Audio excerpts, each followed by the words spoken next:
Bienvenue et n'oubliez pas d'activer les sous-titres sur cette vidéo. Il y a longtemps, il y avait un jeune médecin nommé Marc. C'était un homme talentueux et indulgent qui soignait généralement les victimes sans attendre de paiement. Un jour, il décida de se rendre dans la ville pour ouvrir sa propre clinique. Au milieu du voyage, une inondation se produisit et emporta tout. Heureusement, Marc attrapa une planche de bois flottante et survécut. Quelqu'un à l'aide. S'il vous plaît, aidez-moi. Quelqu'un est en danger. Je dois être rapide. Cria Marc. Marc s'approcha du son et trouva un homme essayant de survivre au milieu de l'inondation. Marc attrapa l'homme et le tira sur la planche de bois. L'homme salua Marc. Merci beaucoup. Je m'appelle Steve, je suis médecin. Je suis en route pour la ville impériale. Je n'oublierai jamais cette grâce. Très bien, viens avec moi. Je m'appelle Marc et je suis aussi médecin. C'est un plaisir, répondit Marc. En flottant vers une jungle, ils trouvèrent un renard en train de se noyer dans l'eau et un serpent essayant de ne pas y tomber. Steve s'exclama. Marc, ces créatures cruelles et rusées trompent toujours et nuisent aux gens. Pourquoi devrais-tu les sauver? Nous allons nous noyer s'il n'y a pas assez de place pour nous. Le serpent et le renard sont aussi des vies. Je ne peux pas les ignorer, répondit Marc. Malgré les objections de Steve, Marc sauva quand même le serpent et le renard. Heureusement, ils atteignirent la terre ferme en toute sécurité. Le serpent et le renard dirent « Marc, merci beaucoup. Nous n'oublierons jamais ta grâce. Nous t'aiderons certainement si l'occasion se présente. Au revoir. » Marc et Steve entrèrent dans la porte de la ville impériale et commencèrent leur propre carrière. La clinique de Marc attira rapidement de plus en plus de monde et devint célèbre. En revanche, la carrière de Steve ne progressait pas aussi bien que celle de Marc. Il devint jaloux de Marc et oublia comment il avait été sauvé lors de l'inondation. Steve pensa, ce n'est pas juste. Pourquoi est-il si chanceux et moi non? Je vais le faire disparaître, et je serai le dernier en lice. À cette époque, les vols étaient vraiment agaçants et perturbaient la paix de toute la ville. Le roi annonça « Faites passer mes paroles. Quiconque m'apportera un voleur recevra une grande récompense. Les voleurs seront sévèrement punis. » Profitant de cela, Steve se rendit chez Marc et cacha secrètement une bourse d'or. Puis, il se rendit au palais et accusa son bienfaiteur, Marc. « Votre Majesté, je veux accuser un homme, un médecin nommé Marc, d'avoir volé ma bourse d'or. Il prétend être médecin, mais en réalité, c'est un voleur. » Déclara Steve. Le roi ordonna à des troupes d'examiner la maison de Marc. Bien sûr, ils trouvèrent la bourse d'or comme Steve l'avait dit. Marc s'exclama « Votre Majesté, je ne sais pas comment cette bourse d'or a été trouvée chez moi. C'est un malentendu. Quelqu'un m'a piégé. » Tu le nies? Garde, emmenez le voleur Marc en prison. Ordonna le roi. Prônant toute sa vie, Steve se sentit excité car Marc n'était plus son adversaire.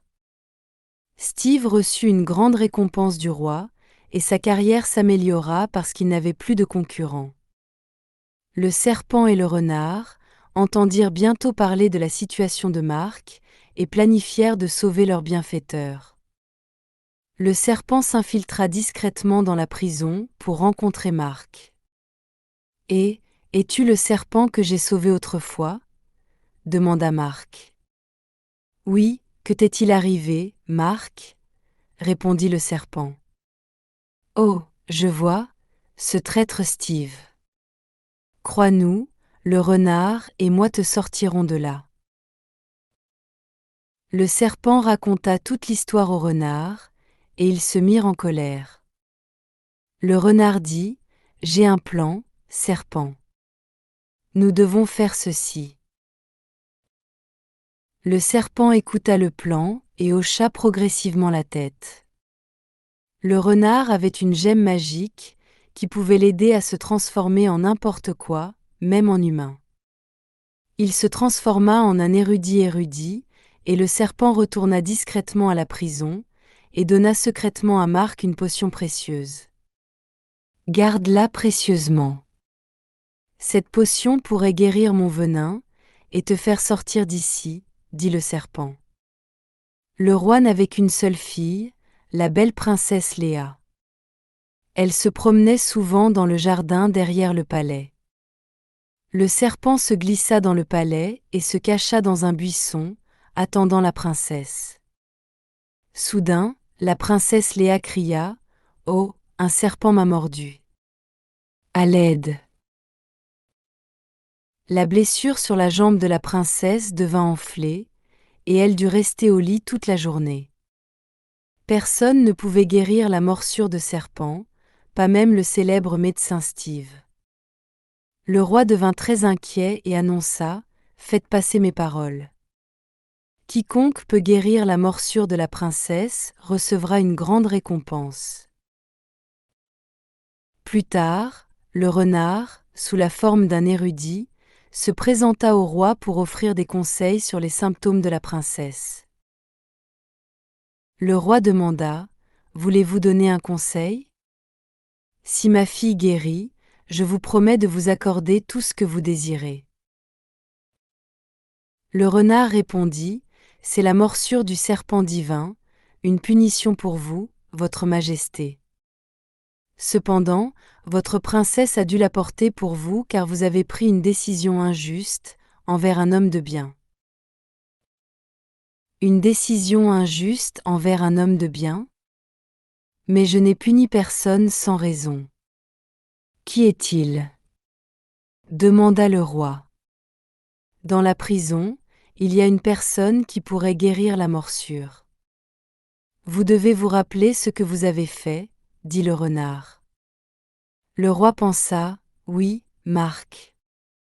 Il est le seul médecin que j'ai envoyé en prison. Cela doit être lui. Garde, amenez-moi Mark. Steve protesta, Votre Majesté, s'il vous plaît, ne croyez pas ces tromperies. Comment un sale voleur pourrait-il aider à guérir la blessure qu'aucun médecin au monde ne peut soigner? Le roi fit taire Steve en disant « J'ai donné l'ordre. » Le roi ne vous croit plus. J'ai besoin d'un autre plan. Le roi se tourna alors vers Mark et dit « Mark, c'est votre dernière chance. Si vous pouvez guérir ma princesse, votre péché sera effacé, sinon vous serez puni plus sévèrement. » Mark pensa en lui-même, alors voici le plan du serpent et du renard pour moi. Votre Majesté, je vous ai apporté cet antidote précieux. La princesse sera complètement guérie après l'avoir utilisé. Le roi dit, Oh, comme c'est magique. Apportez-le-moi. Steve, toujours en train de comploter, pensa, si cette potion guérit la princesse, tous mes plans s'effondreront. Non, c'est le moment. Steve voulut alors encore nuire à Mark, ignorant le fait qu'il pourrait blesser l'innocente princesse Léa. Il prit la potion des mains de Mark, en disant « Que faites-vous » ? « Oh, je voulais simplement apporter la potion à votre majesté pour vous, » répondit Steve. « Donnez-la-moi, Steve, » ordonna le roi. Quand personne ne regardait, Steve glissa discrètement une pilule empoisonnée dans la potion, qui se dissout immédiatement. Excité, Il apporta la potion au roi, mais trébucha accidentellement, et la fit tomber au sol.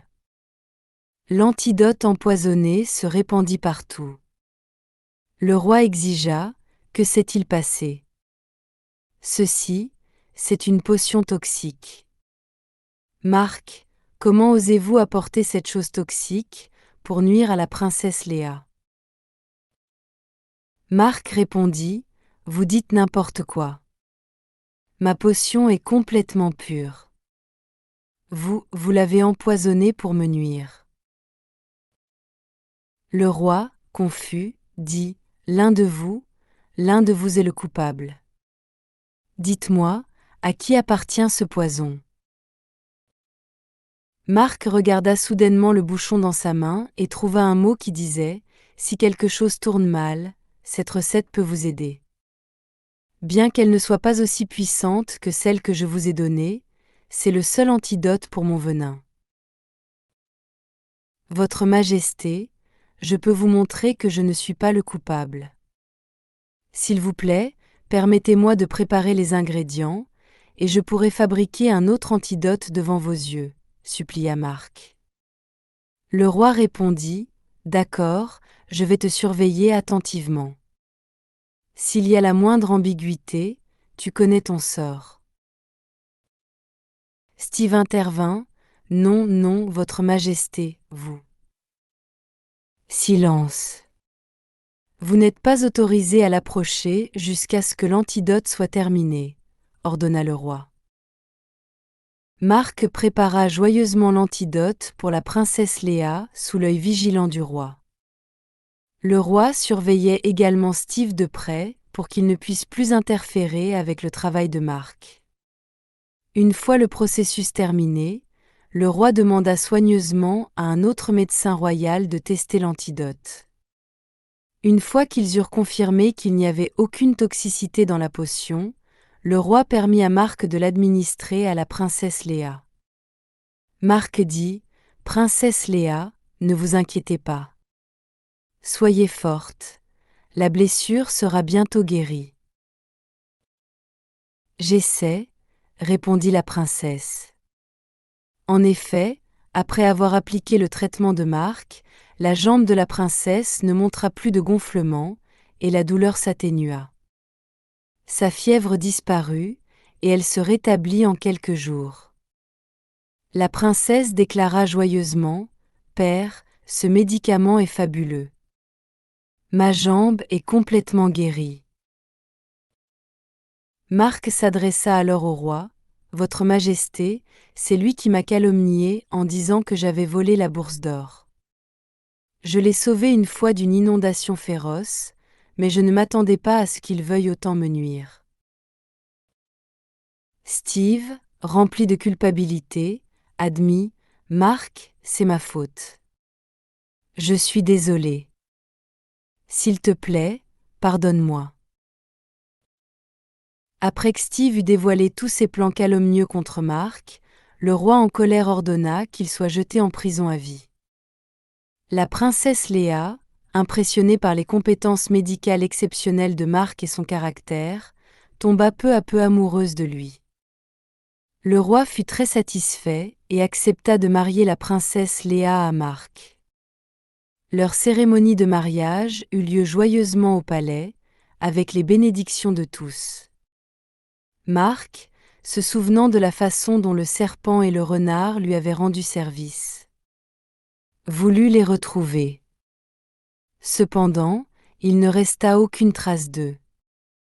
Depuis lors, Marc se consacra à soigner les gens et les animaux, et sa réputation de médecin divin se répandit dans tout le royaume. Marc et sa femme vécurent une vie de bonheur pour toujours.